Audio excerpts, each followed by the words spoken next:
Hello, friends. This is Darren Hayes of Pigskin.com. Before we take you to your favorite Sports History Network show, just want to tell you a little bit about some merch that you can pick up that represents your favorite SHN podcast. So far, there's t-shirts, coffee mugs, and even books from some of the authors that do podcasts right here on SHN. Who could buy something better than that, than have the history right from the gentleman that you hear talking about it? But we also are adding things each and every day. And where's that store, may you ask? Well, it's at SportsHistoryNetwork.com. Up at the top, there is the SHN merch button. Click on that. It'll take you right to the store, and you can be representing your favorite podcast and show the world that, hey, on the swag that I'm using, it's the headquarters of sports yesteryear, Sports History Network, and my favorite podcaster, the Sports History Network store. Shop there today. Now it's time to take a sports break, a look at sports history on a daily basis. Hello, my friends of sports history. This is Darren Hayes of the Sports Jersey Dispatch podcast. Welcome once again to the Pig Pen, your portal back into the sports of yesterday. And we have some great events for October 10th that happened in history that we're going to talk about on your sports break today. But before we do, we want to make sure you know how to see us on Twitter. Find out everything that we're thinking, everything we're posting on Twitter. That's at Pigskin Dispatch. It is the Pig Pen Sports banner that you're looking at with Twitter. We'd love to have you follow us. We do follow back, so please follow us, send us a DM, and keep in touch with the Pig Pen on Twitter. So now your uniform numbers for this October 10th we'll talk about are numbers 4, 10, 18, 33, 29, 9, 27, 48, and number 56. And we'll starting off the game by October 10th, 1920 is the day, and the Cleveland Indians outfielder Elmer Smith hits baseball's first ever World Series Grand Slam. It's in Game 5 of that 1920 series, where he cleans the bases, scores 4 runs, 4 ribbies in his docket for that day. In that same exact game, Indian Bill Wambgas made his first unassisted World Series triple play. You know, that was quite an event there. Definitely helped the Indians out in that game. October 10th, 1921, the National Football League's Decatur Staleys franchise officially played their first game as the Chicago Staleys when they hosted the Rock Island Independence at a place called Staley Field in Chicago. Of course, George Halas was running that team. He had gotten the team from his previous employer, A.E. Staley and the A.E. Staley Starch Company. It was a business that worked out of Decatur, Illinois, selling starch. They had their company football team. George Halas worked there for him, played for the baseball and football teams, and eventually A.E. Staley gave the whole franchise of the football over to George Halas, who showed immediate and immense interest in it. And also, Mr. Staley gave him $5,000 for operating expenses, and he moved it into Chicago. Well, the Staleys won that first contest as the Chicago Staleys over Rock Island by the score of 14-10. And a year later, for the 1922 season, the franchise would become the Chicago Bears. October 10th, 1930, the Associated Press voted John Cronin, number 4 in 1931, of the Washington Senators as the unofficial American League Most Valuable Player. Meanwhile, the Boulder Writer Alliance, the BWA, named the Chicago Cubs' Hack Wilson as the National League MVP.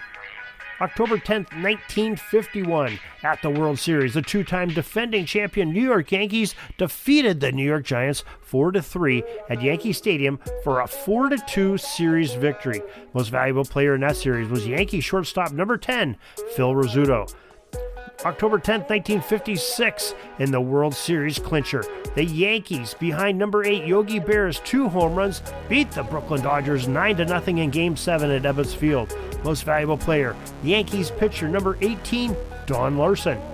October 10th, 1957, the World Series crowned the Milwaukee Braves as champions when they defeated the New York Yankees 5-0 at Yankee Stadium to clinch a 4-3 series victory. It was Game 7, and the series MVP was the Braves pitcher Lou Burdette, number 33 for the Braves, who went 3-0 against the Yanks in that World Series. October 10th, 1960, Ron Stewart of the Ottawa Rough Riders rushed for a CFL record 280 yards in a game. Stewart's number 11 jersey had been retired by the Ottawa Rough Riders since then, and is also a member of the Queen's University Football Hall of Fame and the Ottawa Sports Hall of Fame, as well as the CFL Hall of Fame is Ron Stewart. October 10th, 1964, 18th annual NHL All-Star Game, Maple Leaf Gardens in Toronto, Ontario. The All-Stars beat Toronto 3-2.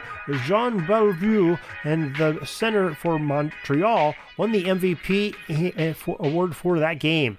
Bellevue wore the number 4 on his sweater at that point in his career. October 10, 1968, it was World Series Game 7 as the Detroit Tigers edged out the St. Louis Cardinals 4-1 at Busch Stadium and to clinch a 4-3 series win. The series' most valuable player was Tigers pitcher number 29, Mickey Lolick.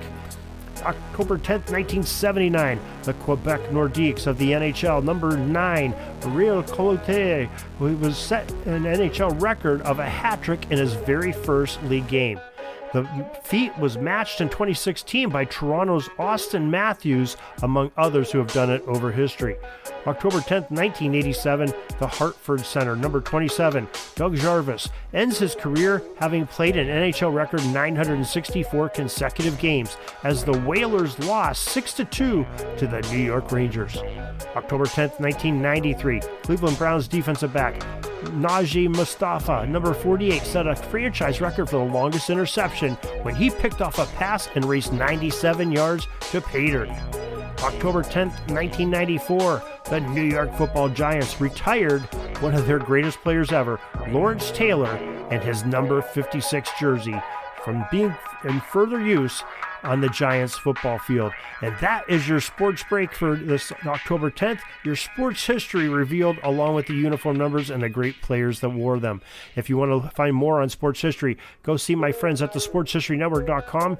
We have over 30 podcasters bringing you all kinds of different events, sports, art, eras, and just some great guests and historians on there as well that bring you the best in sports history. Thousands of hours to listen to. Also, go to pigskindispatch.com, jerseydispatch.com, and Orville Mulligan Sports Writer as your favorite podcasters that you can listen to and really learn about sports history. So till tomorrow, everybody, have a great sports history day. This penalty kill is almost over. I got to get back out on the ice. But thanks again for joining us for another great edition of Sports Jersey Dispatch Podcast. We'll see you tomorrow. We invite you to check out our websites, jerseydispatch.com and pigskindispatch.com. Not only see the daily sports history, but to experience the preservation of great events and people that play the games. Find us on Pigskin Dispatch. It's also on social media outlets of Facebook, Twitter, Instagram, and don't forget the Pigskin Dispatch YouTube channel to get all your daily sports history. Pigskin Dispatch is happy to be associated with the Sports History Network, the sports headquarters of yesteryear, found at sportshistorynetwork.com. This podcast is part of the Sports History Network, your headquarters for the yesteryear of your favorite sport. You can learn more at sportshistorynetwork.com.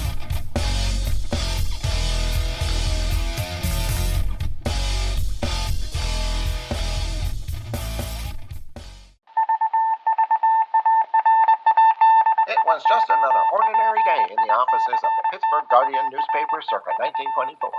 But for Marla Delft, assistant editor, everything was about to change. For she was about to discover the awesome attractiveness of Row 1 brand retro sports paraphernalia items thanks to Orville Mulligan, sports writer. And there it is. Wow, Orville, that's really the bee's knees. Isn't it just? A poster-sized replica of the actual 1909 World Series program cover. I can see that. But where did you get it? And where'd you get it framed? I ordered it from the Row 1 website, where over 6,000 items of sports memorabilia from the 1880s to the 1990s are available for reproduction, in multiple sizes and in several different materials, with over a dozen styles of frame to choose from for prints like this. Well, I'm sure Mr. Delft would love to put up more of these in the office. But I'm equally as sure they're beyond this newspaper's budget. Not at all, my dear Marla. See for yourself. Go to sportshistorynetwork.com/row1. sportshistorynetwork.com/row1. Oh my, these are good prices. Oh, and look at this stuff. Oklahoma-Nebraska football, college basketball art, Michael Jordan items. And so retro it was that sports Marla Delft advertisement discovered the flowers. splendiferous magic of Row 1 sports memorabilia, arts, and prints. You can too by visiting sportshistorynetwork.com/row1. That's ROW #1 today for access to the full Row 1 catalog of gallery prints and gifts like t-shirts, long-sleeve shirts, telephone cases, coffee mugs, blankets, pillows, towels, and even shower curtains. Act today for a 15% discount off all prints with coupon code SHN15 and 20% off all other items with coupon code SHN20 at checkout. And keep your dial locked to the Sports History Network for the exciting chronicles of the 1920 sports world in Orville Mulligan, Sports Writer. Coming soon.